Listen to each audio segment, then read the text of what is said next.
Likewise, in a period of just 7 months, I have ended 7 unendable wars. They said they were unendable.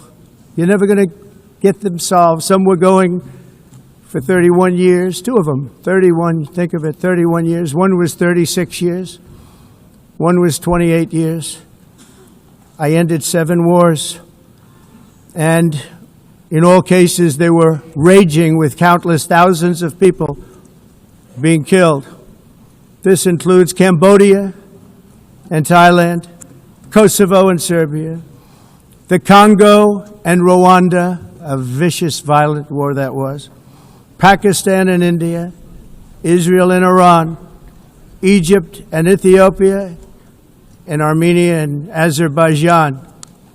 It included all of them.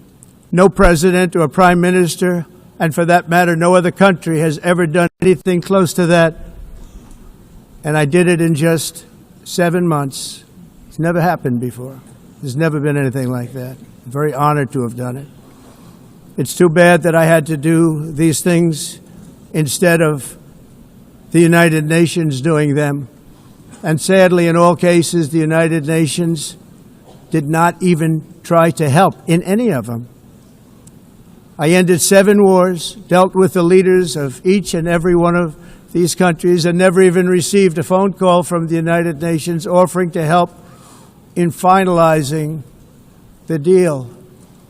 All I got from the United Nations was an escalator that on the way up stopped right in the middle. If the First Lady wasn't in great shape, she would have fallen, but she's in great shape. We're both in good shape. We both stood.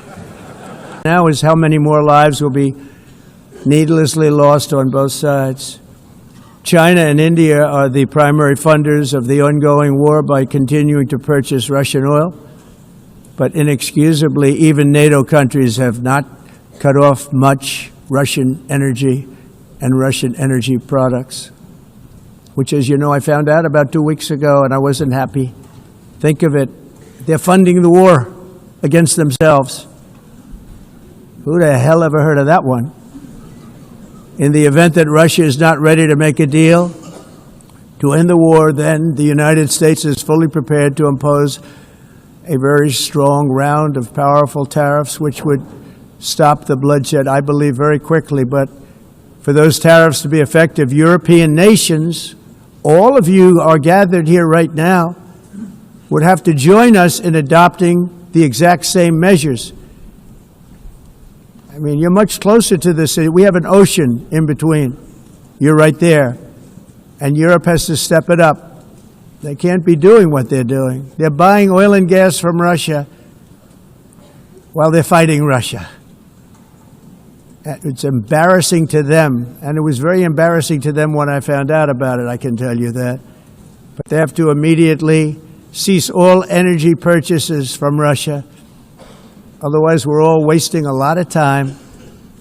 So I'm ready to discuss this. We're going to discuss it today with the European nations, all gathered here.